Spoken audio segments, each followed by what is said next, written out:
पांडुरंग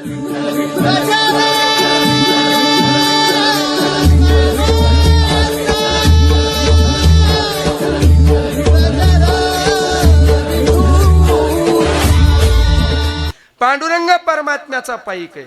वारकरी संप्रदायातल्या सगळ्या संतांनी माझ्या पांडुरंग परमात्म्याची वारी केलेली आहे बघा. ज्या संताने वारी केली नाही त्या संतांना संत मांदियाळीमध्ये स्थान नाही बरं का. म्हणून सगळ्या वारकरी संप्रदायातल्या संतांनी माझ्या पांडुरंग परमात्म्याची वारी केलेली आहे. तुम्ही आम्ही सुद्धा वारी करतो, पंढरपूरला जातो की नाही आपण, तुम्ही आम्ही सुद्धा वारी करतो आणि साधू संत सुद्धा वारी करतात. पण तुमची आमची वारी करणं निराळं आणि साधू संतांची वारी करणं निराळं. तुम्ही आम्ही वारीला जातो पण तिथं गेल्यानंतर तुका म्हणे मोक्ष देखील कळस पाहिला लगेच आपण परत फिरतो, अशी आपली वारी आहे. पण साधू संतांची तशी वारी नाही. साधू संत वारीला जातात, वारीला गेल्यानंतर तिथले नियम पाळतात. काय नियम आहेत वारीचे? चंद्रभागे स्नान, विदितो हरिकथा, या न्यायाप्रमाणे हो ते चंद्रभागेचं स्नान करतात, वाळवंटामध्ये कीर्तन ऐकतात, कीर्तन करतात, त्यानंतर प्रदक्षिणा करतात, दर्शन करतात आणि द्वादशीला निघत नाही तर काला करूनच जे परतीच्या वारीला निघतात है का नाही. असे वारकरी संप्रदायातले संत वारी करतात. बरं, नुसती वारी केली आणि तेवढ्यावरतीच थांबले असं नाही, तर आमच्या साधू संतांनी त्या परमात्म्या बरोबर संबंध जोडलाय. नुसती वारी केली परत आले नाही तर त्या परमात्म्या बरोबर संबंध जोडलाय. बघा तुम्हाला एक गोष्ट सांगतो, आदरणीय भाऊ सुद्धा या ठिकाणी उपस्थित आहेत. हो, या जगाच्या पाठीवरती कितीतरी धर्म आहेत. जगाच्या पाठीवर, जगाचं बोलतो मी, महाराष्ट्राचं भारताचं नाही, जगाच्या पाठीवरती कितीतरी धर्म आहेत. पण जगाच्या पाठीवरती हजारो धर्म आहेत, पण त्या हजारो धर्मापैकी एकाही संतांनी कौटुंबिक भक्ती शिकवली नाही. ती कौटुंबिक भक्ती जर कुणी शिकवली असेल तर माझ्या वारकरी संप्रदायातल्या संतांनी शिकवली. कुणी शिकवली? वारकरी संप्रदायातल्या संतांनी. ती कौटुंबिक भक्ती कशी आहे माहिती आहे तुम्हाला? ही कौटुंबिक भक्ती अशी, आपण आपल्या घरामध्ये आपल्या मुलावरती जसं प्रेम करतो, मुलीवरती जसं प्रेम करतो, पत्नीवरती, पतीवरती, आईवरती, वडिलावरती, घरातल्या प्रत्येक सदस्यावरती आपण जसं प्रेम करतो ना, अगदी तसंच प्रेम देवावरती करायचं. कोणावरती करायचं? किती सोपी आहे की नाही भक्ती. आपण घरातल्या सदस्यावरती जसं प्रेम करतो अगदी तसंच प्रेम देवावरती करायचं. आणि ही सोपी असलेली कौटुंबिक भक्ती वारकरी संप्रदायातल्या संतांनी आम्हाला शिकवली. विठ्ठल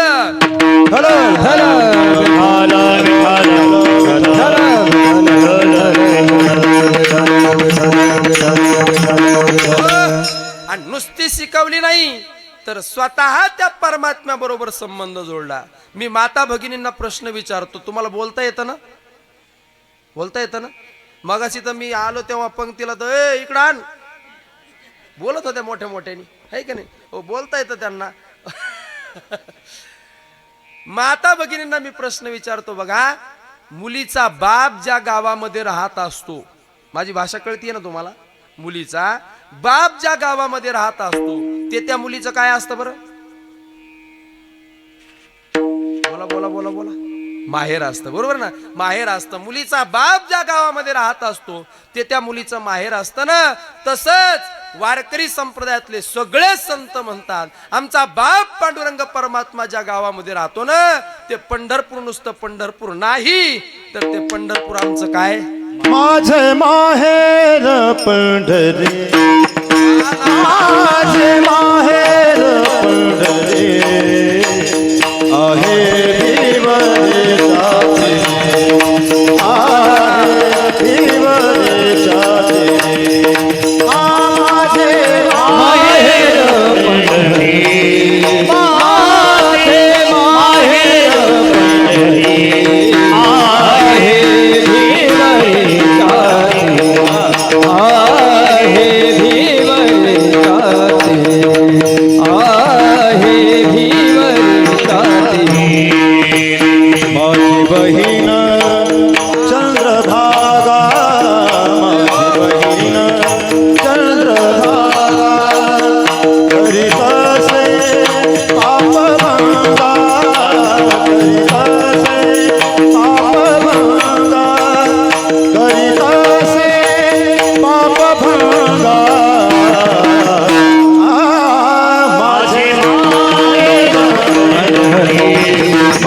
आज आनंदी आनंद आहे की नाही हो. माझे माहेर पंढरी आणि आहे भिवरेच्या तिरी. सगळ्या संतांनी पंढरपूरला माहेर म्हणून संबोधलंय बरं का.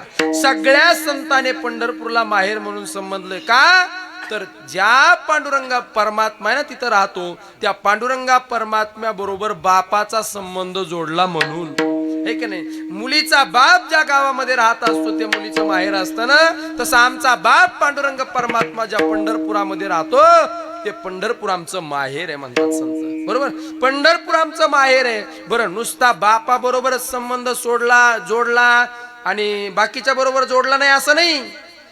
त्या पंढरपुरामध्ये जी चंद्रभागा माता वाहते ना ती चंद्रभागा माता नुसती चंद्रभागा माता नाही तर ती आमची बहीण आहे की नाही. माझी बहीण चंद्रभागा करी तसे पाप भंगा. माझी बहीण आहे म्हणतात चंद्रभागा.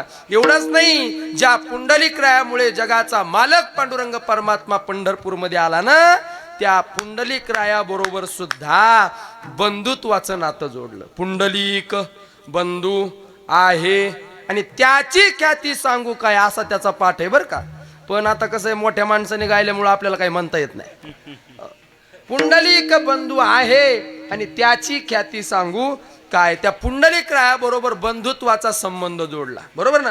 बंधुत्वाचा संबंध जोडला म्हणजे संपूर्ण कुटुंबामध्ये जेवढे आपल्या नाते असतात ना ते सगळे नाते साधू संतांनी पांडुरंगा बरोबर जोडले.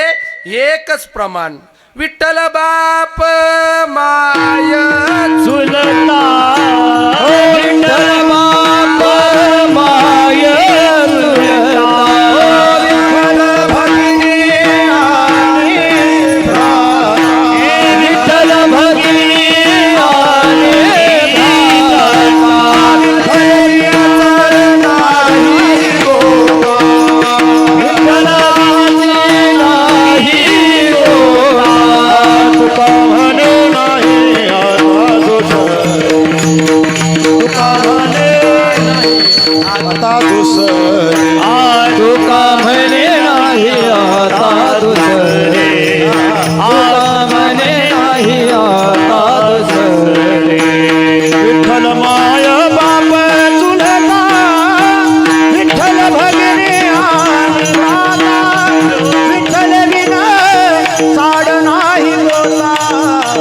तुका म्हणे आता नाही दुसरे हो.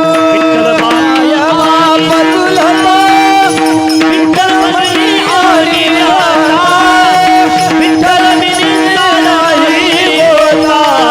तुका म्हणे आता नाही दुसरे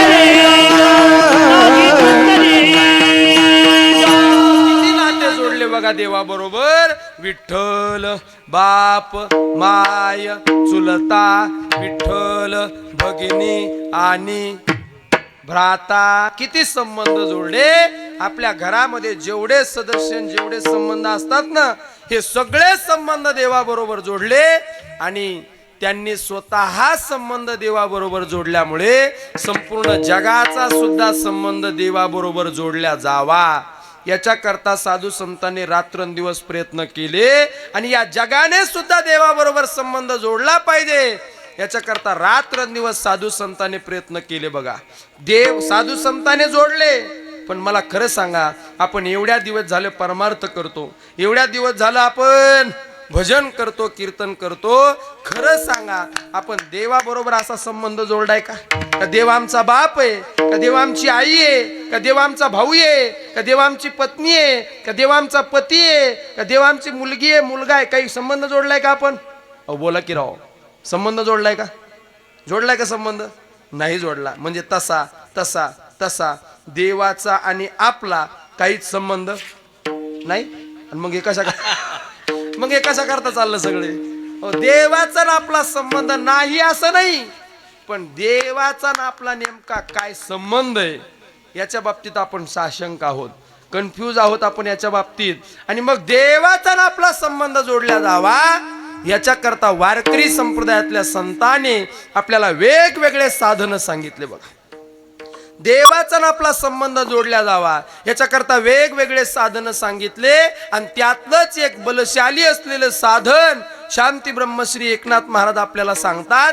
कारण बलशाली साधन सांगतात त्याचं कारण संत हेच मुळात बलवान असतात. संत कसे असतात? मुळात ते स्वतः बलवान असतात.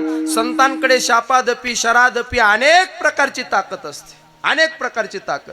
हो, तुम्हाला एक गोष्ट सांगू, साधूकडे संतांकडे किती ताकद आहे. अरे जगाचा मालक पांडुरंग परमात्मा आपल्या घरी त्याने येऊन काम करावं ही शांती ब्रह्मश्री एकनाथ महाराजांची ताकद. कावडीने पाणीच्या घरी चक्र पाणी वाहे, अनन्य भक्ती भावे निळा वंदिताच पाय, अनन्य भक्ती भावे निळा वंदिताच ही कावडीने पाणीच्या घरी चक्र पाणी वाहे, अनन्य भक्ती भावे निळा वंदिताच पाय, अनन्य भक्ती भावे निळा वंदिताच पाय. कावडीने पाणी जागरी चक्र पाणी वाहे. ओ जगाचा मालक पांडुरंग परमात्मा माझ्या नाथ महाराजांच्या घरी काम करतो. आणि ऐका, या प्रमाणावरती सगळे महाराष्ट्रातील कीर्तनकार आहेत ना, ते सगळे महाराष्ट्रातील कीर्तनकार सांगतात की जगाच्या मालकाने नाथ महाराजांच्या घरी 36 वर्ष काम केलं. मी पैठणमध्ये राहतो, माझं याच्यावरती थोडंसं मत वेगळं आहे बरं का. जगाच्या मालकाने महाराष्ट्रातील सगळे कीर्तनकार सांगतात की 36 वर्ष काम केलं, पण माझं याच्यावरती थोडंसं मत वेगळं आहे. कसं वेगळं आहे? की जगाच्या मालकाने नाथ महाराजांच्या घरी 36 वर्ष काम केलं हे 100% चुकीचं आहे. तुम्ही म्हणाल तुझ्या गोळ्या संपल्या असतील. 100% चुकीचं आहे हे. त्याचं कारण सांगतो मी तुम्हाला. आपण संत वाङ्मय वाचताना डोकं ठिकाणावर ठेवून थोडंसं संत वाङ्मय वाचलं पाहिजे, थोडेसे अभंग वाचले पाहिजेत. अरे जगाचा मालक पांडुरंग परमात्मा फक्त 36 वर्ष नाथ महाराजांच्या घरी काम केलं नाही, तर आज सुद्धा जगाचा मालक पांडुरंग परमात्मा माझ्या नाथ महाराजांच्या घरी काम करतो. कारण प्रमाण नीट पहा. कावडीने पाणी ज्या घरी चक्र पाणी वाहे, वाहिलं नाही. वस्त्रे गंगा तिरी धूत असे, धुतले नाही. म्हणून जगाचा मालक पांडुरंग परमात्मा आज सुद्धा माझ्या नाथ महाराजांच्या घरी काम करतो. नुसतं 36 वर्षच नाही. विठ्ठल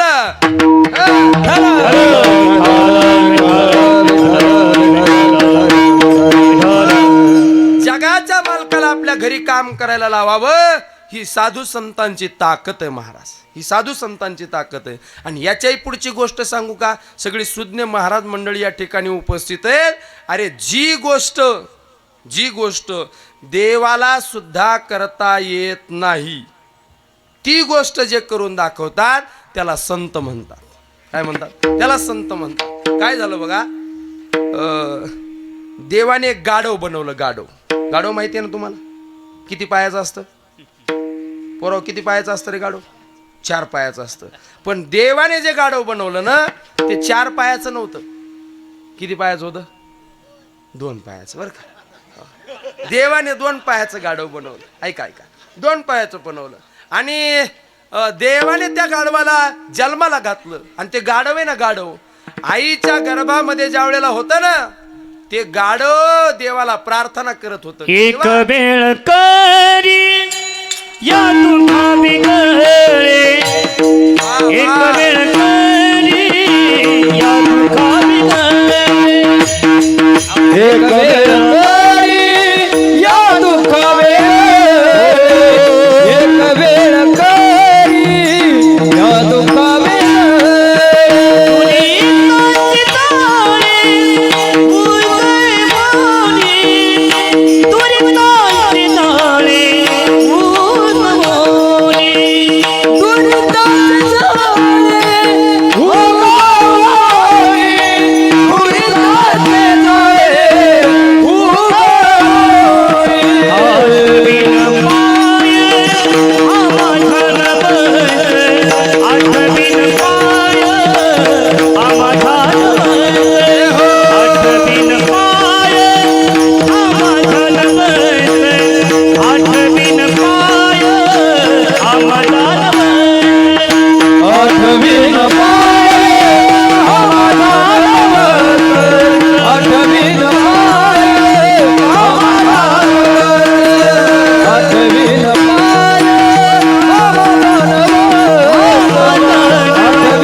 गर्भवासाच्या दुःखामधून तू वेगळं केलं ना, मुक्त केलं ना, मी तुझी शपथ घेऊन सांगतो, मी तुझं नामस्मरण करेल, मी तुझं भजन करेल, मी तुझं कीर्तन करेल. देवाला त्याची थोडीशी दया आली की चला आपल्याला प्रार्थना करतोय ना, याला गर्भवासाच्या दुःखामधून आपण बाहेर काढू. आणि मग त्याला जन्माला घातलं देवाने. कोणाला? गाढवाला. बर का? हा, किती पायाच्या? हा, 2 पायाच्या. बर का? एवढं लक्षात ठेवा. हा, गाढवाला जन्माला घातलं. आणि मग ते गाढव आहे ना, गाढव असते, बरोबर ना, गाढव असते. आणि त्या गाढवाला जन्माला घातल्यानंतर त्याने सगळ्यात अगोदर पहिलं काम केलं काय? देवाला जे आश्वासन दिलं होतं ना, मी तुझं भजन करेन, नामस्मरण करेन, 8वीनं पाय हा माझा नवस, है की नाही, तुला शब्द दिला होता ना देवाला. सगळ्यात अगोदर जन्माला आल्याबरोबर पहिलं काम काय केलं त्याने? तर ते विसरण्याचं काम केलं. आणि देवाला म्हणायला लागला, कोहम कोहम कोहम म्हणून रडायला लागला. कोण आहेस तू? कोण आहेस तू? कोणाला? ज्याने जन्माला घातलंय त्यालाच. ज्याने जन्माला घातलं त्या देवाला कोण आहेस तू म्हणायला लागला. ओळखायला तयार नाही. आणि मग देवाला वाटलं चला आणखी गाढव कसं आहे, लहान आहे, हे की नाही, गाढव आत्ताच जन्माला आलं, लहान आहे आणखी गाढव.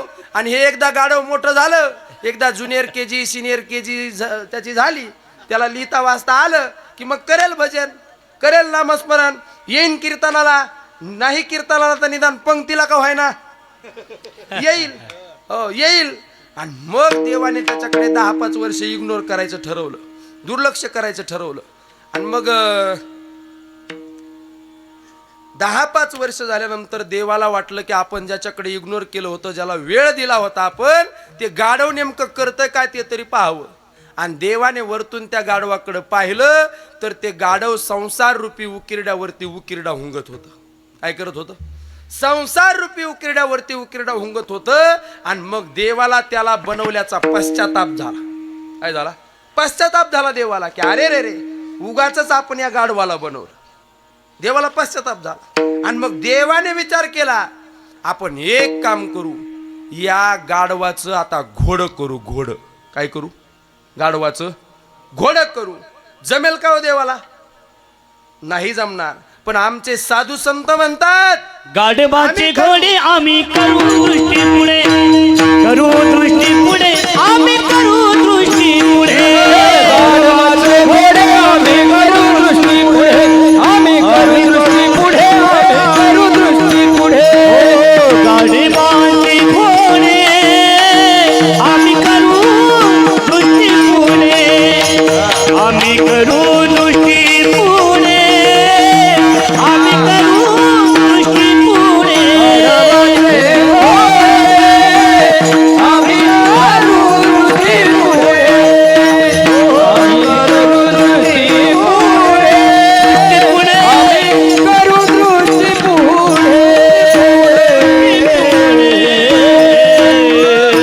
गाढवाचे घोडे आम्ही करू दृष्टी पुढे. चमत्कार वगैरे नाही बरं. साधू संत म्हणतात आम्ही गाढवाचं घोडं करतो आणि ते सुद्धा डोळ्या देखत करतो, दृष्टी पुढे करतो. मी जुन्या काळातलं उदाहरण नाही सांगत, तुम्हाला आत्ताचं वर्तमान काळातलं उदाहरण सांगतो. गाढवाचं घोडं करण्याचं काम आता सुद्धा साधू संतांचं चालू आहे बरं का. साधू संतांचं चालू आहे. मला सांगा, आपण वारकरी शिक्षण संस्थेमध्ये एखादा विद्यार्थी टाकताना, एखादा विद्यार्थी वारकरी शिक्षण संस्थेमध्ये टाकताना त्याला 10वीला 12वीला 98% पडले, 99% पडले, क्लास 1 मध्ये पास झाला, असाच हुशार विद्यार्थी वारकरी शिक्षण संस्थेमध्ये टाकतो ना. जाऊ कमी जाऊ, असा हुशार विद्यार्थी टाकतो ना आपण? नाही. कसा टाकतो? अहो, जो स्वतःही शाळेत जात नाही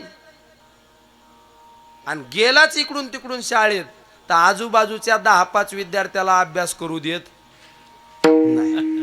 हो बरं, नुसता अभ्यास करू देत नाही एवढ्यावर थांबत नाही. दररोज कोणाची ना कोणाची शाळातून घरी तक्रार घेऊन येतो. आणि मग सगळं गाव त्याला, ते शिक्षकही म्हणतात काय मूर्ख पोरग आहे तुमचं, घेऊन जायला शाळेतून. आणि मग त्याला सगळं गाव मूर्ख म्हणतं. आणि सगळं गाव ज्याला मूर्ख म्हणतं, मग आम्ही त्या गावात कीर्तनाला गेलो की लोक म्हणतात महाराज हे तुमच्या पदरात,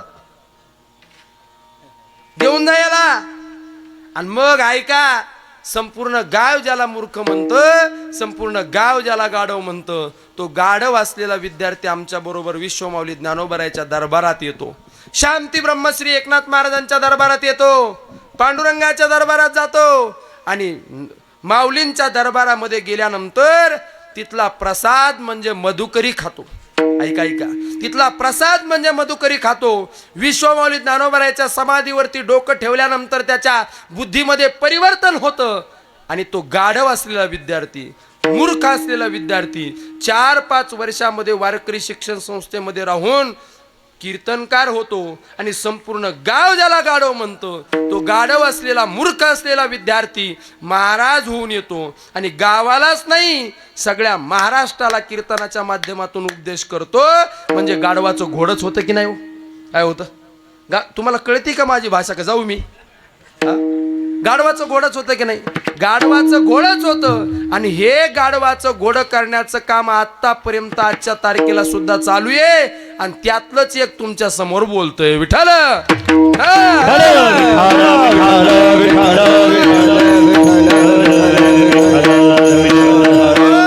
ही साधू संतांची ताकद आहे, गाढवाचं घोडं करण्याची ताकद आहे साधू संतांना. म्हणून ते बलवान आहेत आणि स्वतः बलवान आहेत. म्हणूनच तर बळीयाची ऐकी तर आम्ही झालो बळी म्हैत, आम्ही झालो बळी म्हैत, झालो बळी म्हैत.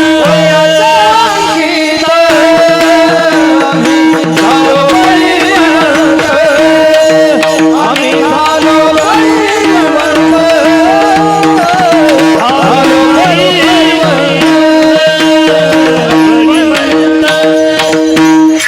बळीयाचे अंकित आम्ही झालो बळीवंत. आम्ही बलवान आहेत संत, आणि बलवान आहेत म्हणूनच बलवान असलेलं साधन ते सांगू शकतात. आणि ते साधन दिंडी नावाचं साधन. संत वरले, संत आले वरले दिंडी. वरतून येताना त्यांनी दिंडी नावाचं साधन या महाराष्ट्राला देण्याकरता आणलं. कारण या महाराष्ट्राला आहे ना, आतापर्यंत वेदाने सांगितलं, शास्त्राने सांगितलं, पुराणाने सांगितलं, 18 उपपुराणाने सांगितलं, तरी सुद्धा या जगाला काही कळेना गेलं. हे जग आहे ना, जग, या जगाचं अंतःकरण काम क्रोधाधिक विकाराने भरलेले. आणि त्याचा परिणाम वेदाने, शास्त्राने, पुराणाने सांगितलेले जी साधन आहेत ना, त्या साधनाला सगळ्या या म्हणजे काम क्रोधाधिक विकाराने भरलेल्या अंतःकरणाच्या लोकांनी ते सगळ्या साधनाला क्षीणपण आणलं. काय आणलं? सगळ्या साधनाला क्षीणपण आणलं. सगळे साधनं बुडवून टाकले. आणि शास्त्राने ज्याला निषिद्ध मानलं, लोक त्याला सिद्ध मानायला लागले. है की नाही? शास्त्राने ज्याला सिद्ध मानलं, लोक त्याला निषिद्ध मानायला लागले. नाथ महाराज तर म्हणतात, हे जग उलट्या खोपडीचे. कसं आहे? तुम्ही आम्ही कसे लोक आहेत? उलट्या खोपडीचे लोक आहेत. हो, उलटे वागणारे लोक आहेत. कसे उलटे वागणारे? नाथ महाराज म्हणतात, शिळ्या तांब्याचे बाहुले केले, पाट मांडोनी वरी बैसविले, हळदी कुंकवाने झाकुळले, मना येईल ते नाव ठेवले, या जनाशी लागले वेळ. हे जग पागल झालं म्हणतात नाथ महाराज. जे करायला पाहिजे ते करत नाही, आणि जे करायला नको ते केल्याशिवाय राहत नाही. उलट करतंय हे जग. म्हणून या उलट्या खोपडीच्या जगाला या जगाने काय केलं? शास्त्राने, वेदाने, पुराणाने सांगितलेले साधन आहेत ना, त्या साधनाला क्षीणपण आणलं. अर्थे लोपली पुराणे, नाश केला शब्द ज्ञाने, विषय लोभी म्हणे, साधने ही बुडविली. सगळे साधन बुडवले, क्षीणपण आणलं त्याला. आणि क्षीण झालेल्या साधनाला बलवान बनवण्याकरता आमच्या वारकरी संप्रदायातल्या संतांनी दिंडी नावाचं साधन वैकुंठावरून आणलं. आणि मग दिंडी नावाचं साधन आणल्यानंतर संपूर्ण जगाला आव्हान केलं की तुम्ही आमच्या दिंडीमध्ये या. हे सोपं वर्म या जगाला दिलं महाराज. सोपे वर्म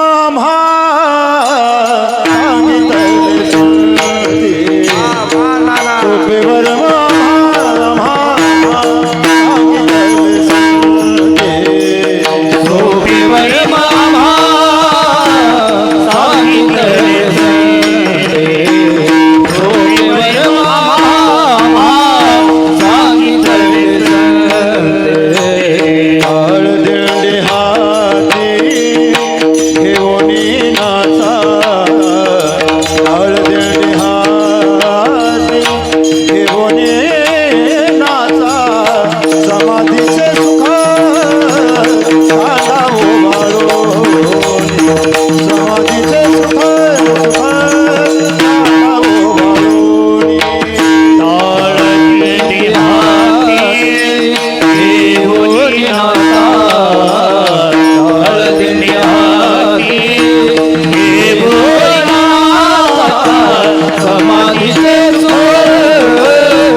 नावाचं सांगितलं. दिंडीच्या अंतर्गत कीर्तन येतं. ऐका बरं, दिंडीच्या अंतर्गत कीर्तन येतं, दिंडीच्या अंतर्गत नामस्मरण येतं, दिंडीच्या अंतर्गत भजन येतं. वारंवार त्या परमात्म्याकडे जाणं. नारद भक्तिसूत्रामध्ये याचं नारदाने सांगितलं, परत परत त्या परमात्म्याकडे जाणं याला अभिगमन क्रिया म्हणतात. परत परत त्या परमात्म्याकडे जाणं. त्या परमात्म्याकडे जाण्याकरता साधू संतांनी दिंडी नावाचं साधन सांगितलं. आणि ऐका, संपूर्ण साधू संतांनी दिंड्या काढल्या का कुठं? पंढरपूरला. आणि मग लोक सगळे म्हटले, महाराज आम्ही तुमच्या दिंडीमध्ये यायला तयार आहे. नुसतं फुकट नाही, भिशी भरून यायला तयार आहे. कसं? भिशी भरून यायला तयार आहे आम्ही तुमच्या दिंडीमध्ये. पण तुमच्या दिंडीमध्ये आल्यानंतर आमचा फायदा काय सांगा ना? तुमच्या दिंडीचा असं काय विशेषता आहे की आम्ही तुमच्या दिंडीमध्ये यावं? तुमच्या दिंडीमध्ये चांगलं खायला असतं का? रावट्यामध्ये गाद्या असतात का झोपायला? चांगली व्यवस्था असते का?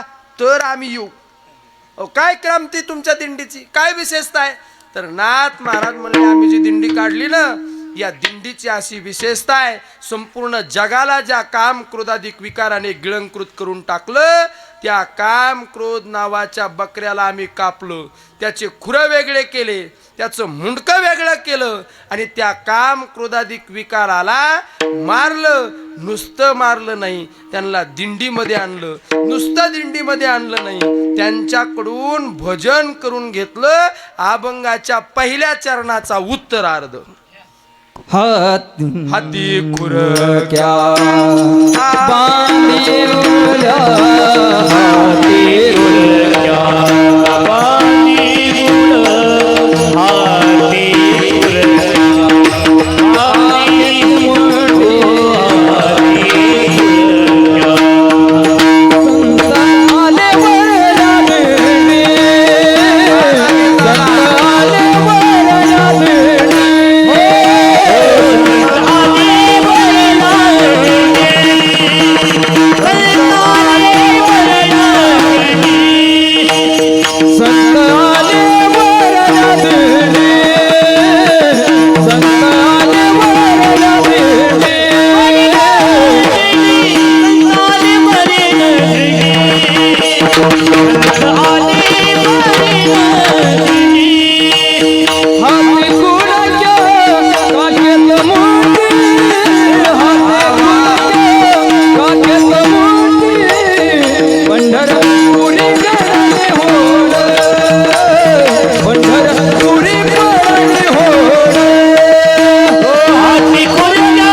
खुरक्या का खेत मुंडी. काय क्रांती केली या दिंडीने, तर नाथ महाराज म्हणतात या काम क्रोध नावाचं बकरं आम्ही मारलं.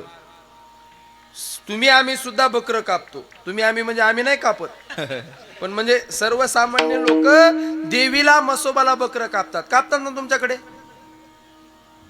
बोला की राव, कापतात ना? हो तरी म्हणा, नाही तर नाही तरी म्हणा, काहीतरी म्हणा. कापतात की नाही लोक? मग मी एका जणाला असंच विचारलं, कापणाऱ्या माणसाला. मी म्हटलं का हो, तुम्ही देवीला मसोबाला बकरं कापल्यानंतर देवाला नैवेद्य म्हणून खुरण मुंडकं का बरं ठेवता? त्याला विचारलं मी सहज, सगळी माहिती असावं कीर्तन करायला म्हणून, है की नाही? मी त्याला विचारलं तुम्ही खुरण मुंडकं का बरं देवाला नैवेद्य म्हणून ठेवता? तो म्हणला महाराज ते शिजत नाही ना. अहो खरं बोलला तो, त्याचं काय चूक आहे का? आणि नाहीतरी आपली भक्ती अशीच आहे, जे आपल्या उपयोगाला येत नाही तेच आपण कोणाला देतो? देवाला देतो. अशीच भक्ती आपली. मला खरं सांगा, जर चांगलं हनुमंतरायाच्या मंदिरामध्ये आपण नारळ फोडायला गेलो आणि कवळं लुसलुसीत जर नारळ निघालं, तर खरं सांगा देवाला किती ठेवतो आपण? लिंबारुईकर किती ठेवतो?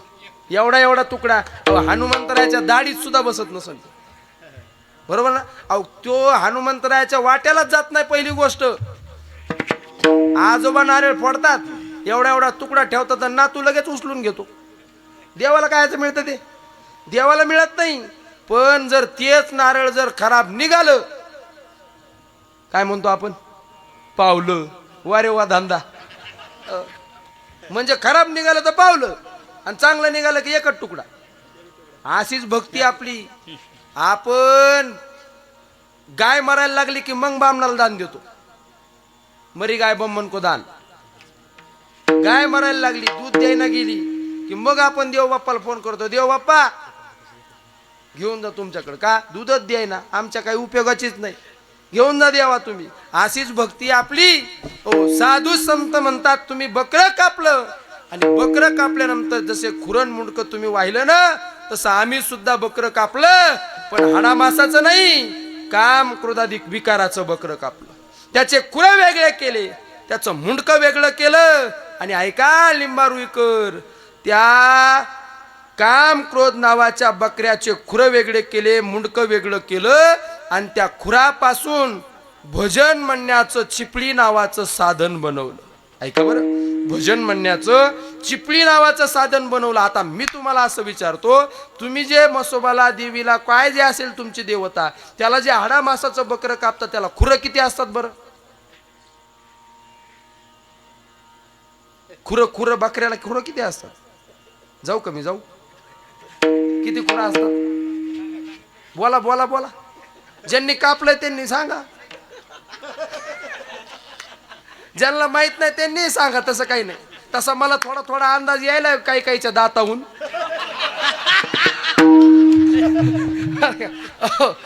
खरं सांगा मला, बकऱ्याला किती खुरा असतात? किती खुरा असतात? 8 खुरा असतात बकऱ्याला. किती खुरा असतात बाजीराव महाराज? 8 खुरा असतात बकऱ्याला. ऐका माझ्याकडे लक्ष द्या.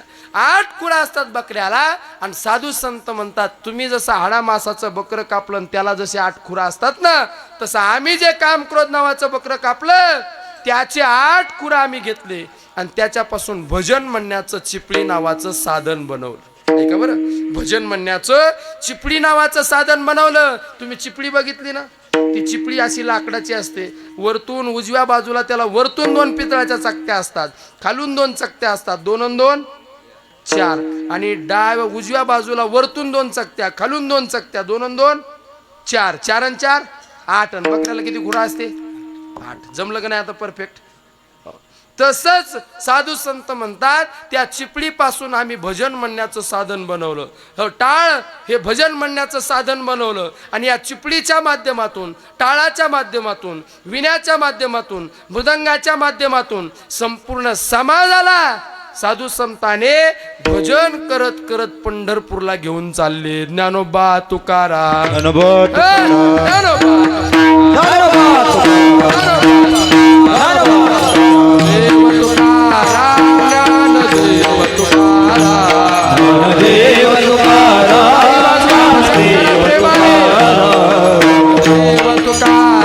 ज्ञानदेव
बाजीराव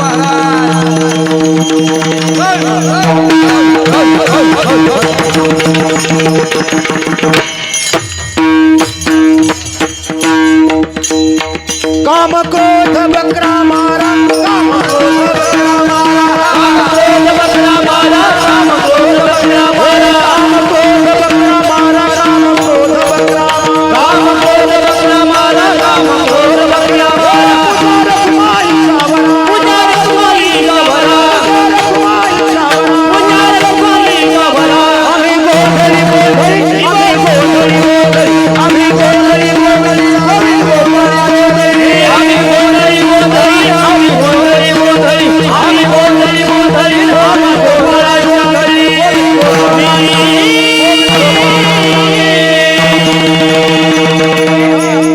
वाह वाह, आज के आनंद की जय हो, है की नाही? हो.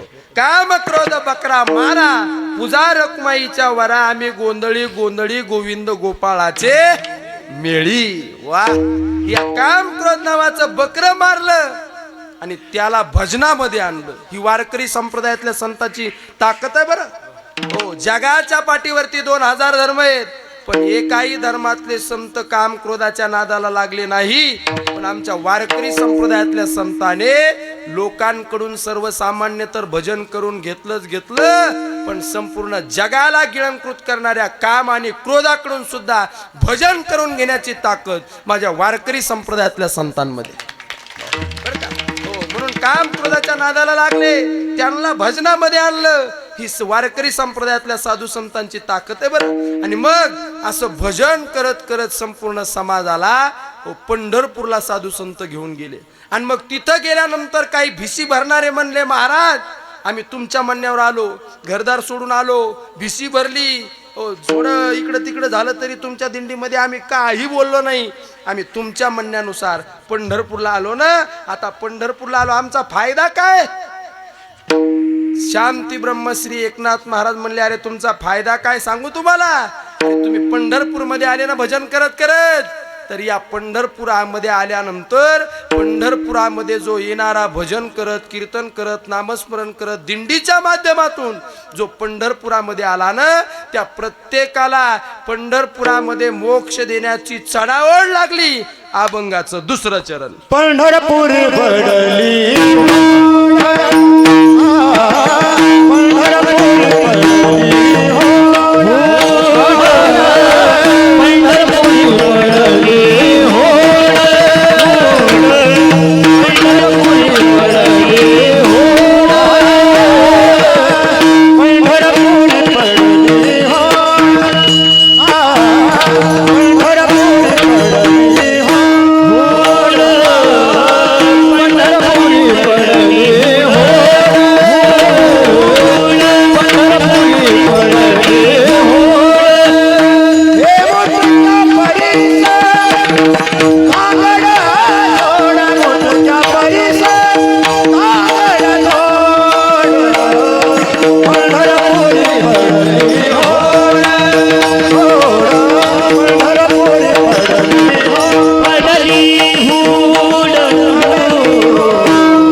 आणि मुटक्या परीस धांगड गोड.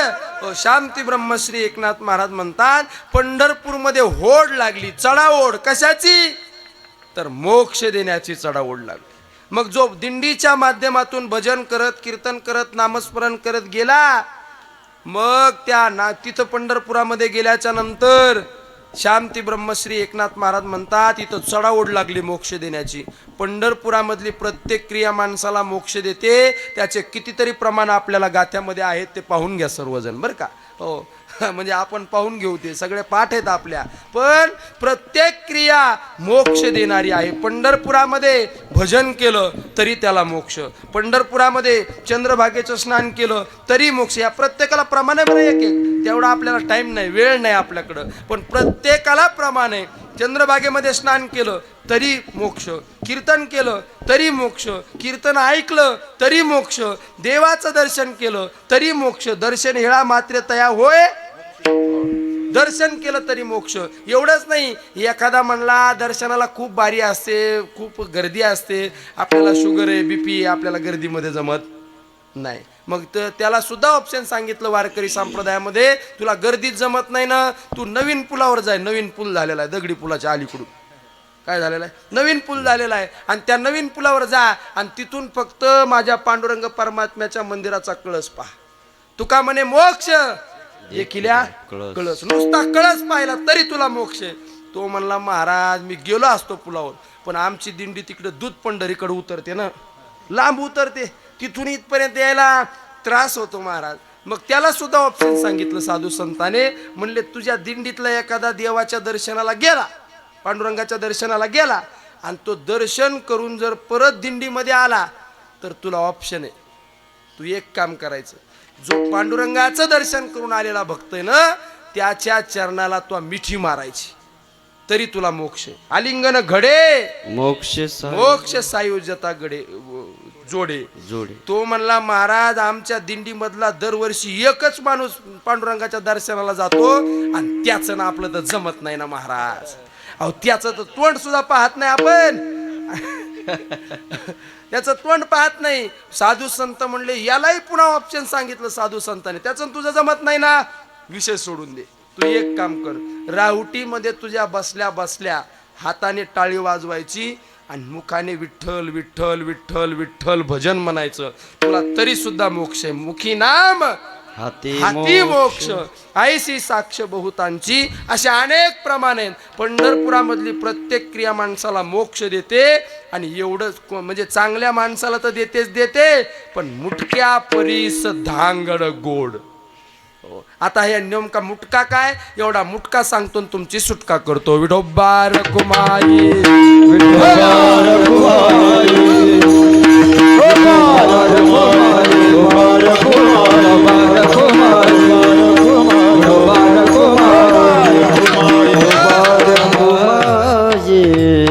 मुटक्या परीस धांगड गोड, याचा अर्थ असा आहे, मुटका म्हणजे ज्ञानी भक्त आणि धांगड म्हणजे अज्ञानी भक्त. ऐका बरं, मुटका म्हणजे ज्ञानी भक्त आणि धांगड म्हणजे अज्ञानी भक्त. मुटका म्हणजे ज्याने स्वतःचे इंद्रिय स्वतःच्या ताब्यात ठेवले त्याला म्हणायचं मुटका, आणि ज्याने स्वतःच्या इंद्रियाचा स्वैराचार माजवला तिला म्हणायचं धांगड. बरं का, तिला म्हणायचं धांगड. हा मुटका म्हणजे आपल्या नेहमीच्या दैनंदिन व्यवहारामध्ये सुद्धा आपण मुटका म्हणतो. तो कसा मुटका आहे, तुम्ही पोहायला गेले कधी तळ्यामध्ये, इथं जवळच आहे कुशाला, तळ्यामुळं तर इकडं आलो आपण, आहे का नाही. हो, त्या तळ्यामध्ये पोहायला गेल्यानंतर, विहिरीमध्ये पोहायला गेल्यानंतर त्याच्यामध्ये उडी मारण्याचे दोन प्रकार आहेत. पहिला प्रकार, लवकर सांगा बरं. पहिला प्रकार, दोन्ही हात सरळ पुढे करायचे, दोन्ही पाय पाठीमागे करायचे, सरळ पाण्यात उडी मारायची, त्याला काय म्हणतात तुमच्याकडे, सुळकी. अहो सुळकीच म्हणतात ना. अहो मी काय पाकिस्तान मधून नाही आलो, इथलाच आहे मी बी. हो, सुळकीच म्हणतात त्याला. आणि मग पहिला प्रकार. दुसरा प्रकार, दोन्ही पाय एकत्रित करायचे, दोन्ही हात एकत्रित करायचे, सगळे इंद्रिय एका जागेवर करायचे आणि मग पाण्यात उडी मारायची, त्याला काय म्हणतात, मुटकाच म्हणतात ना. हाच मुटका नाथ महाराजाला सांगायचा, दुसरं तिसरं काही नाही सांगायचं. हो, हाच मुटका नाथ महाराजाला सांगायचा. हा झाला पुरुषा करता. आता माता भगिनी करता सांगतो का, तुम्ही पोहायला जाता, स्विमिंग पूलला वगैरे जाता का, नाही ना, पोहायला जात नाहीत आमच्या माता भगिनी, पण तुम्ही भावाला ओवाळता ना, कधी शिमग्याला, कधी ओवाळता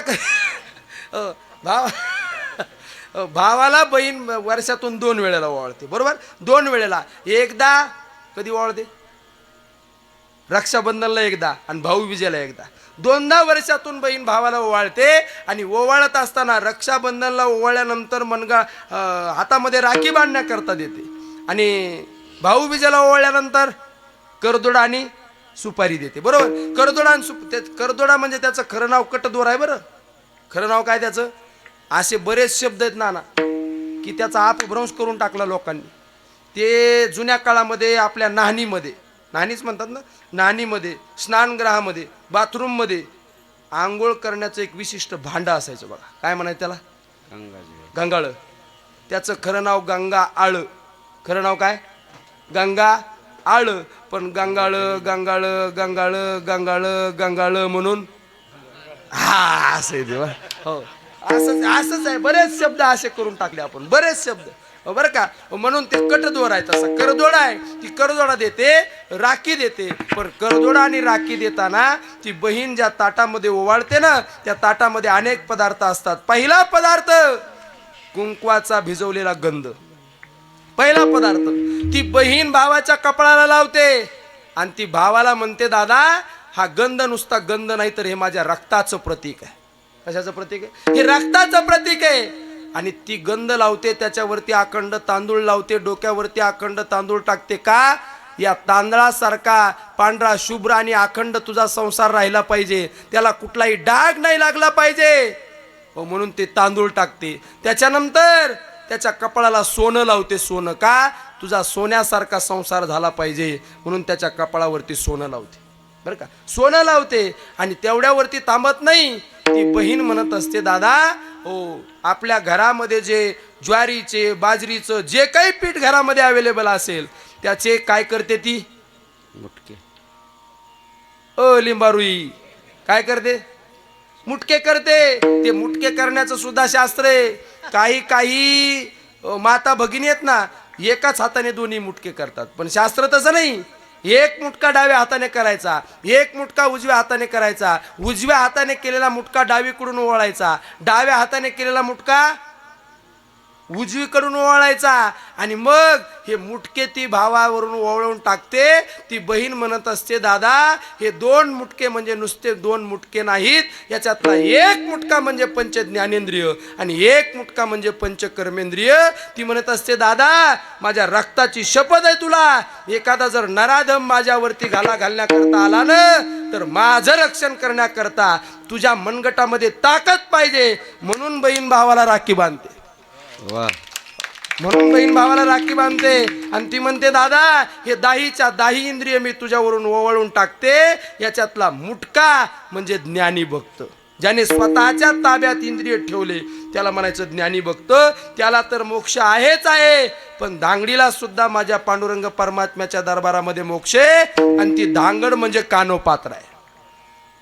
जगाचा मालक पांडुरंग परमात्मा, त्याचं दर्शन घेण्याकरता लाखो लोक जातात. पण अगोदर धांगडीचं दर्शन घ्यावं लागतं आणि मग पांडुरंगाचं दर्शन आहे महाराज, है की नाही? म्हणजे धांगडीला सुद्धा मोक्ष आहे. आणि असा परमार्थ करत असताना कधी कधी माणसाला अहंकार येण्याची शक्यता आहे. बरोबर ना?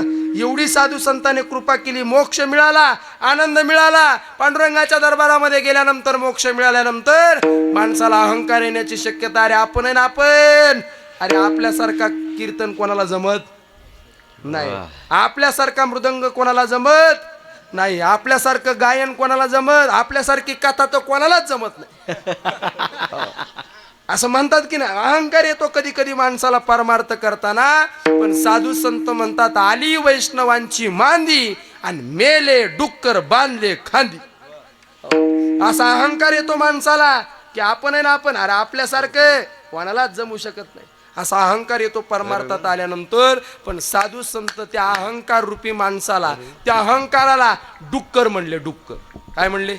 हे डुक्कर. बरं हे साधं डुक्कर नाही, हे रान डुक्कर. साधं नाही हे रान डुक्कर आहे. बरं त्याला डुक्करच का म्हटले? बरं डुक्कर का म्हटले? तर ते डुक्कर असं म्हणतात की ते डुक्कर जर सरळ निघालं ना, सरळ, तर लगेच त्याला आपली मान वळवता येत नाही. बरोबर आहे ना? बरोबर सांगतो ना मी. हो, तुम्ही गोपालचे वडील का? गोपाल नांदे नाही ना? बरं जाऊ दे,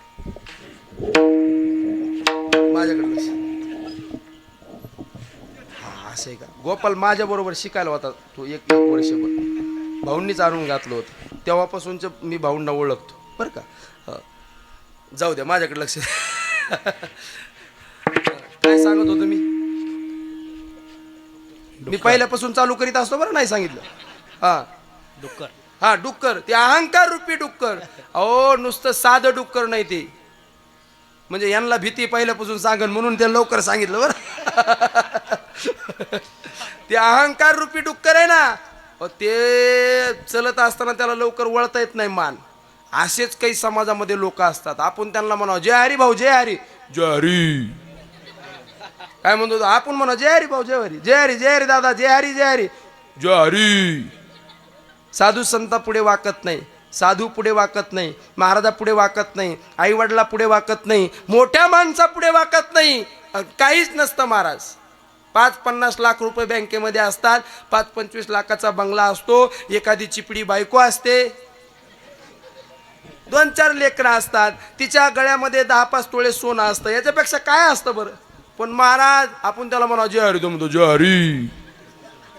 हे डुक्कर आहे, हे डुक्कर आहे, हे डुक्कर. आणि मग हे डुक्कर साधू संत म्हणतात आम्ही या अहंकार रूपी डुकराला मारलं आणि त्याला खांद्यावर टाकलं. कुठं? मेले डुक्कर बांधले खांदी, खांद्यावर टाकलं. आणि या अहंकार रूपी डुकराचं प्रतीक म्हणजे हा मृदंग आहे बघा. मृदंग, मृदंग दिसतो ना तुम्हाला? मृदंग दिसतो ना? हा मृदंग आहे ना. म्हणजे मला सांगा, मंदिरामध्ये कातडं असतं का कधी? मंदिरामध्ये जनावराचं कातडं असतं का? आणि मृदंगाला काय? कातड्याचंच आहे ना ते. मग ते साधू संताला शरण आलं आणि साधू संताला शरण आल्यानंतर साधू संताने त्याच्यावरती कृपा केली, नम्र झालं ते. साधू संताला शरण आलं आणि शरण आलं म्हणून त्याचं किती मोठं मोठेपण आहे वारकरी संप्रदायात. बघा त्या मृदंगाकडे. अरे मी एवढ्या दुरून आलो कीर्तन करण्याकरता, आमच्या अमोलदादाने बोलवलं, महाराज आमच्या गावामध्ये सेवा आहे, तुम्ही महाराष्ट्रभर फिरता, आमच्या गावामध्ये येताल का? मी म्हणलं दादा तुमच्यासाठी काय पण. बरोबर आहे का नाही? हो. मग आलो इथं कीर्तना करता. आणि मग हा मृदंग आहे ना, याचं मोठेपण काय? हे मोठेपण साधू संताला शरण आलं आणि साधू संताने त्याला किती मोठेपण दिलं बघा. नम्र झाला भूता त्याने कोंडिली अनंता. ते साधू संताला शरण आलं, त्याचं किती मोठं मोठेपण आहे बघा. ते मी एवढ्या दुरून आलो कीर्तना करता, मला एकच माईक दिला माईक सिस्टीमवाल्या दादानी, ज्योतिबा मंडप मोरेवाडी आहे का नाही, एकच माईक दिला. पण त्या मृदंगाला किती माईक दिले बघा ना. त्या मृदंगाकडे किती माईक दिले? 2 माईक. किती मोठेपण आहे त्याचं बघा. अहो तुम्ही चटईवर बसले, मी घोंगडीवर उभा आहे, ते एकटं गादीवर झोपलेले आहे का? हे सगळे हे महाराज मंडळी उभी आहेत, मी उभा आहे, ते एकटं झोपलेलं आहे. बरं नुसतं झोपलेलं नाही, उश्याला घेऊन झोपलंय. पहा ना ते, त्याचं किती मोठेपण आहे बघा ना तुम्ही. बरं ते ज्या वेळेला खातं ना, कोण? अहो अहंकार नावात डुक्कर.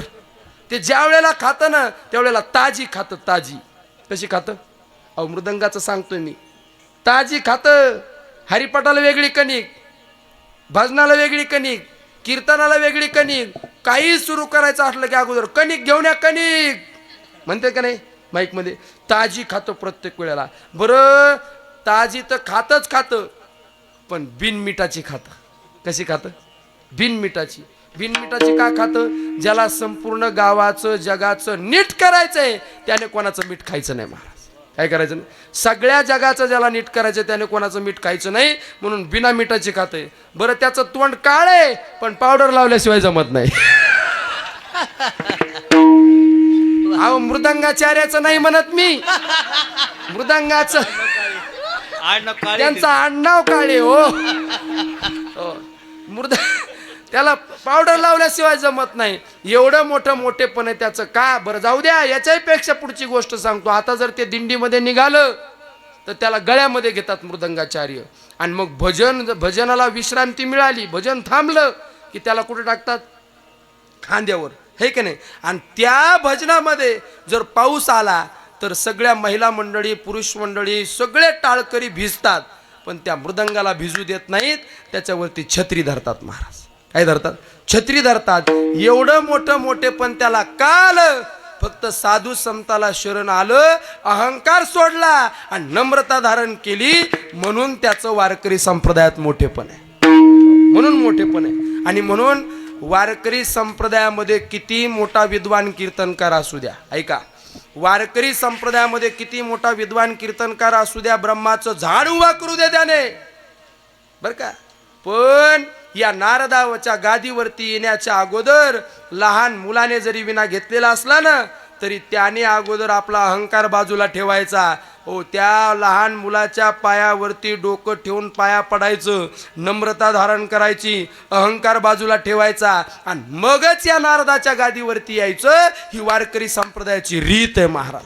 हो, पाया पडे जन एकमेका पंढरीच्या लोकांनाही अभिमान. आणि हे अभिमान नावाचं अहंकार नावाचं महाराज म्हणतात आम्ही डुक्कर मारलं आणि त्याला खांद्यावरती टाकलं. आणि हे असं काम क्रोधाला मारण्याचं अहंकाराला मारण्याचं हे जे परमार्थातलं ज्ञान आहे ना, हे आम्हाला ज्ञान कोणामुळं मिळालं? कारण हे ज्ञान उलट आहे. बाहेर फिरणारी वृत्ती आतमध्ये परावर्तित करायची आणि त्याच्याकरता मार्गदर्शक सद्गुरू लागतात. आणि मला असं वाटतं लिंबारुईकर आपल्याला चांगले सद्गुरू म्हणून गुरुवर्य भाऊ आपल्याला लाभलेले आहेत. डोळस व्यक्तिमत्व आहे आणि हे भाऊला या परिसराला या गावाला लाभले, सद्गुरू म्हणून लाभले, मार्गदर्शक म्हणून लाभले. म्हणून तुम्ही खऱ्या गुरुचे चेलेत.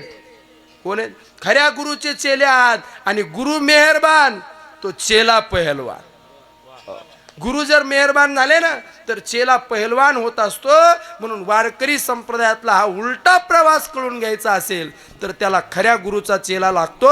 अभंगाचं शेवटचं चरण. एका जनार्दनी अर्थ बोलता, एका जनार्दनी अर्थ बोलता, जनार्दनी अर्थ बोलता, एका जनार्दनी अर्थ बोलता, एका जनार्दनी मार्ग बोलता, एका जनार्दनी मार्ग बोलता, एका जनार्दनी मार्ग बोलता, एका जनार्दनी मार्ग बोलता.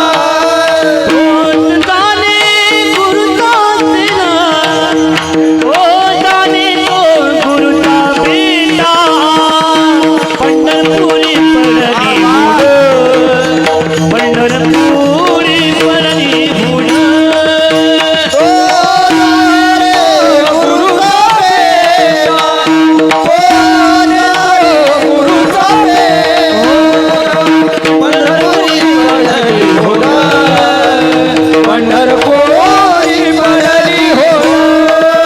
मुटक्या परीस धांगड गोड, मुटक्या परीस धांगड गोड, मुटक्या परीस धांगड गोड, मुटक्या परीस, मुटक्या परीस धांगड गोड, मुटक्या परीस, मुटक्या परीस धांगड गोड,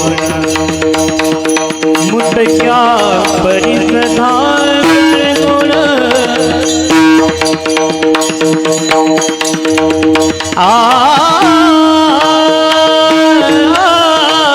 मुटक्या परीस धांगड गोड, मुटक्या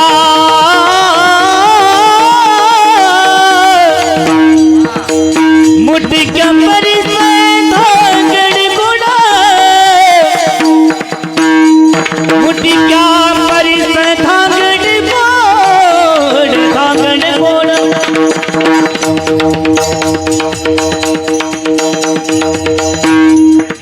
मुटक्या परीस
सहित धांगड गोड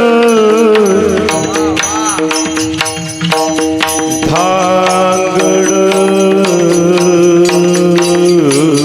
गोड गोड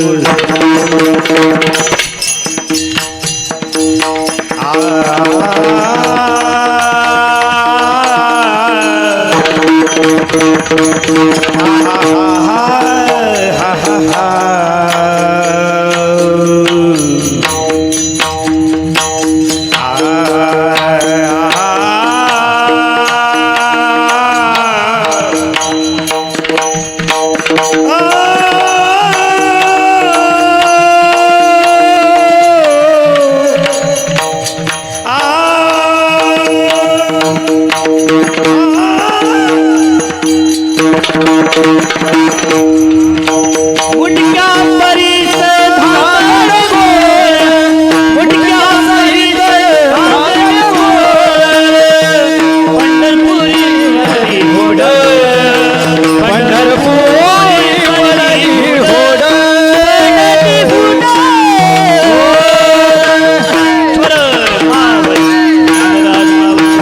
ज्ञानेश्वर माऊली ज्ञानराज जय ज्ञानेश्वर माऊली ज्ञानराज